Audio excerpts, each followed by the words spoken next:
Eu gosto de Inside, um show criado, dirigido e atuado pelo Borgonha, que tá disponível na Netflix e que você provavelmente já viu. E pelo que eu vi não tem tanto vídeo sobre o Borgonha aqui no BR, diferente da gringa que tem até demais pro próprio bem. E eu mesmo já fiz um vídeo sobre e é horrível. Não que tenha melhorado muito, eu até 6 vídeos atrás falava sussurrando. Mas isso serve pra mostrar como todo nerdola que usa YouTube, eu incluso, tem um certo fascínio com Borgonha. E isso meio que renasceu com o lançamento de Inside. Diferente dos outros shows do Borgonha, esse é em um quarto fechado, sem palco, por motivos óbvios. E eu realmente não quero falar sobre.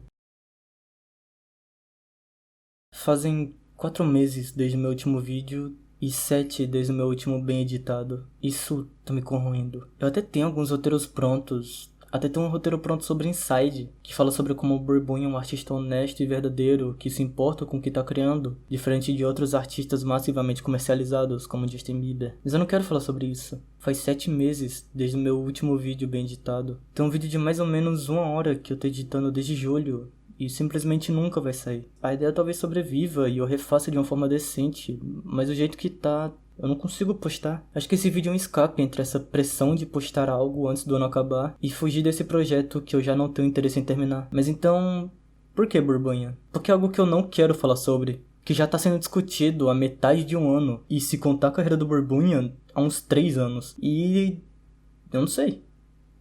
Não tenho certeza. Como eu disse, eu até já tenho coisa escrita sobre Inside, mas eu nunca pensei em reaproveitar aquelas reviews. Seria fácil demais. E esse vídeo não acaba aqui. Eu vou inevitavelmente falar sobre Inside e Borgonha.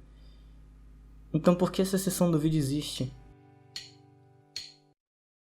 Furikuri é um anime de 6 episódios que acompanha o personagem Naota, e tem bastante notoriedade pela sua total falta de preocupação em seguir estruturas de storytelling normalmente seguidas em outros animes do mesmo tipo. Muitos veem isso como um aspecto negativo, e criticam o anime como sem substância e fundamentalmente disfuncional. Outros preferem focar nos seus óbvios pontos fortes como animação, soundtrack e diversão que o anime proporciona. Mas tem uma parcela que olha para esses problemas que o anime tem e na verdade advoga a favor deles. Porque alguém gostaria de um anime com plot tão bagunçado, sem desenvolvimento de personagem, incômodo tão mal estabelecido, que o clímax tem que ser avisado na sua cara, porque você não perceberia de nenhuma outra forma, por literalmente esses exatos motivos. Diferente de semelhantes como Evangelion, Furikuri conta uma história de amadurecimento, quebrando todas as regras do livro, e indo contra tudo que é esperado de um coming of age, incluindo quebra na consistência de estilo de animação e plot. E por conta disso ele consegue ser bem mais honesto que a maioria dessas histórias, mentindo pra você o tempo inteiro. A primeira frase cotada do anime já é uma mentira. Nada de extraordinário acontece aqui. Isso é um anime. Mesmo que não muito longo, tem só 6 episódios, é impossível nada acontecer. E como um anime feito com capacidade de gerar lucro, dependendo do que e como aborda, ter fenômenos extraordinários seria somente natural para gerar o consumo. Ninguém quer ver uma história sobre nada. E as coisas acontecem, a série acaba e tudo que te sobra são várias perguntas e uma sensação de confusão. Depois que eu vi pela primeira vez, eu fiquei exatamente assim. E fui procurar reviews negativas e positivas e interpretações no YouTube, pra ver se minha cabeça tinha quebrado. E por fazer isso, por ter que ir atrás de outras pessoas e ver o tipo de vídeo que mais me irrita de explicando o final de tal coisa, eu me senti burro. Isso me fez perceber sobre o que afinal Furikuri é sobre. É sobre te fazer se sentir burro, como se você tivesse visto 6 episódios de nada. Um protesto constante contra tudo que uma animação deveria ser e como uma história deveria ser contada. Não dá pra tirar nada desse anime por conta dele próprio. O já citado Evangelion também é conhecido como ser difícil de entender o que não é. Evil usa elementos bíblicos e referencialismo para facilitar sua narrativa e sempre caminha tudo pro mesmo ponto e mensagens sobre amadurecimento. Tudo isso é tirável de uma assistida só do anime. Se tratando de Furikuri, nada puramente autocontido acontece lá. O que faz o anime ser algo é você. Quase como uma existência condicional que só tem significado quando atribuída por você mesmo, o observador. E pensando nisso, eu acabei percebendo que não existe honestidade na arte.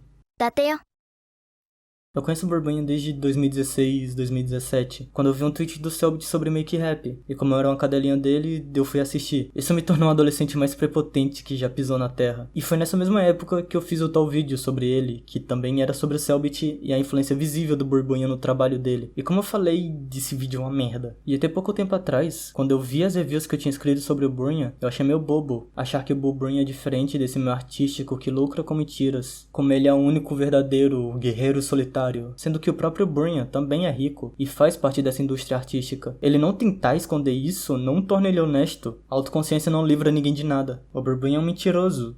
É isso que define os trabalhos dele.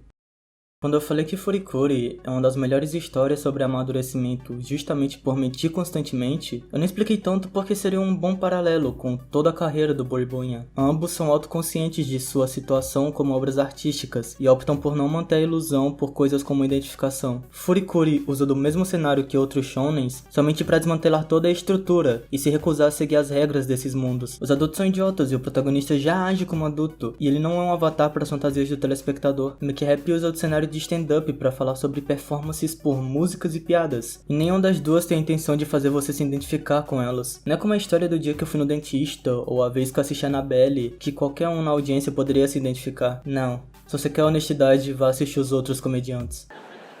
This thing actually happened. Cool.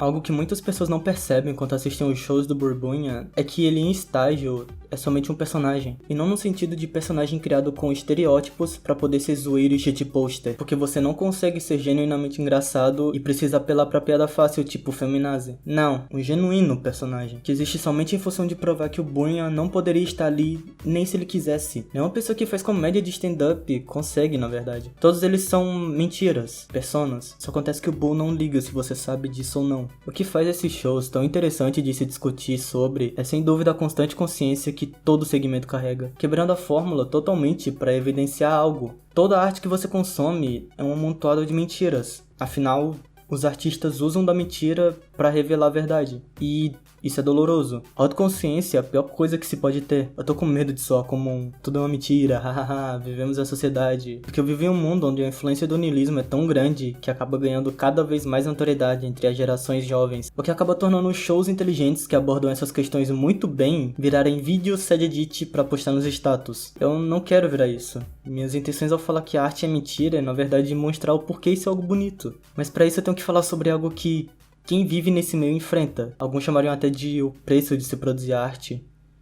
No começo desse vídeo eu tinha dito como eu não queria falar sobre Inside de Buryan, e eu, na verdade, basicamente quase não falei sobre. O vídeo mantém essa thumb, eu ainda uso clipes do filme, mas eu não dei nenhuma deep dive sobre o significado de Inside. Isso agora eu percebi como motivo de eu não querer falar sobre, e ainda assim escrever um vídeo falando que eu não quero falar sobre, é porque eu quero falar sobre. Mas eu não queria ser percebido como falando sobre. Eu sou um youtuber tão bom, meu Deus. Eu fiquei com tanto medo do meu vídeo ser visto como só mais um nesse limbo de vídeos sobre Inside, que todos repetem a mesma coisa e são vistos por pessoas que não se esforçam pra tirar algo da própria obra em questão e...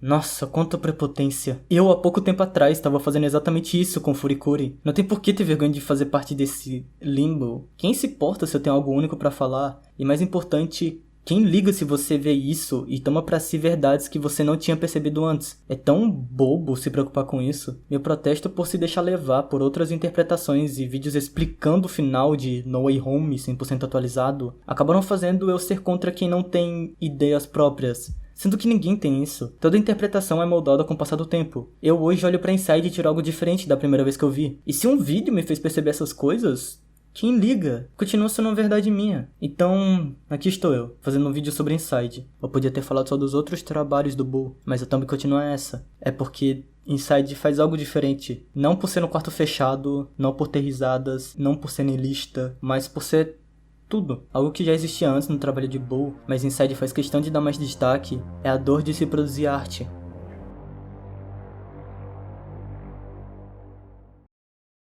No final de Watch, Oba acabou se encontrando com 3 figuras. Uma pessoa com quem ele estudava, um amigo de uma pessoa com quem ele estudava e um agente. Os 3 servem para lembrar o Buryan sobre as coisas que ele mais odeia sobre ele mesmo. Como ele é erroneamente interpretado pela sua própria audiência. A incapacidade de fugir da parte corporativista, se tratando de produzir arte em um mundo capitalista. E o interesse superficial no próprio Buryan, mas também em suas produções, que só tem reconhecimento porque geraram capital. Depois de tentar fugir das 3 vozes, ele percebe que pode controlá-las, e acaba as modificando cada vez mais e mais, até ser um puro show musical, de uma forma super não sutil, transformando suas dores em arte. Inside não é diferente. O que está apresentado na tela não é o Buryan, é um personagem. Ele se tranca em um quarto e se força a contar piadas sem ninguém pra rir de fundo, em função de continuar criando. Chega a ser claustrofóbico essa condição que o Burnia e quase todo artista se encontra. Seus sons não lucram, então você morre. E se seus sons lucram, são corrompidos em função de lucrar ainda mais. Até que sua paixão vire seu trabalho. Quase como se fosse um pré-requisito, sofrer pra criar arte. É sobre isso que Inside é? Não. Inside é sobre o Burbunya usando das mentiras que ele te conta pra te mostrar uma verdade pessoal. É sobre como a arte é mutável e não algo concreto e físico. E mais que tudo, sobre como todos nós estamos sozinhos com nossas próprias verdades. Inevitavelmente gerando uma grande onda de estresse, depressão e burnout. E até isso não é verdade. No 10º episódio da 10ª temporada de BoJack, a Diane tá tendo problema pra escrever sua autobiografia. Enquanto ela lida com isso, por acidente, ela acaba escrevendo sobre uma detetive de shopping super colorida que se mete em várias trapalhadas. E plot vai, plot vem, a Princess Caroline, agente dela, decide que seria melhor focar nesse livro. A Diane se recusa, porque mesmo que ela tivesse se divertindo escrevendo outro... But I'm not writing a book to have fun. If I don't write my book of essays now, I never will. So, don't write your book of essays. I have to. Why? Because if I don't, that means that all the damage I got isn't good damage. It's just damage. I have gotten nothing out of it, and all those years I was miserable was for nothing. When I was a little girl, I thought that everything, all the abuse and neglect, it somehow made me special. And I decided that one day I would write something that would make little girls like me feel less alone. Não existe good damage. Ninguém é especial. E por causa disso, você pode ser o que você quiser. Arte não é uma forma de justificar uma vida miserável, ou gerar uma ilusão de escape da mesma. A arte é somente isso. A arte, quando o Burbunya mente, ele é não mente a favor dele, ou nosso. Ele não é o herói que veio salvar as pessoas da idealização, do fanatismo. É o que ele tá fazendo pra ele. Não pra justificar toda a dor que ele sente enquanto faz, mas unicamente por fazer. Ele, ao mesmo tempo que mostra todo esse peso que se tem criando algo, ainda assim também faz piada. É por mostrar tudo que ele acaba mostrando uma pequena verdade no meio de um monte de mentiras. Obras não podem advogar por si só. Não existe um detentor de suas verdades, seja criador, crítico ou qualquer coisa que seja. As únicas que poderiam dar sentido a essa existência são elas mesmas, e ainda assim se mostram incapazes por se encontrarem em um limbo onde existe aquilo que é percebido por quem assiste. No lugar de ser algo concreto e definitivo, um pedaço de arte é a forma mais pura de um teste de Rorschach, que está em constante mudança dependendo da pessoa que a percebe. Não existe comunicação pura nesse mundo. Cada pessoa é individual demais para se ter uma existência honesta com outras. As pessoas que eu conheço só existem na minha cabeça. Isso não impede que códigos morais existam para manter a paz entre as pessoas, mas acaba incapacitando a arte de ser algo concreto e a potencializa para inúmeras interpretações que não poderiam existir se não fosse essa individualidade. Todo ser humano tá sozinho com suas verdades. Isso, de certa forma, é libertador. Por não existirem verdades concretas, nós compartilhamos verdades exageradas ou em forma de metáfora. No caso, mentiras, para que os outros indivíduos absorvam para si mesmo suas próprias verdades e formem novas. O Burbunya, por fazer um show sobre não querer fazer um show, me incentivou a fazer um vídeo sobre eu não querer fazer um vídeo. E eu espero que vocês tenham gostado e entendido o que eu quis dizer. Eu tô mentindo.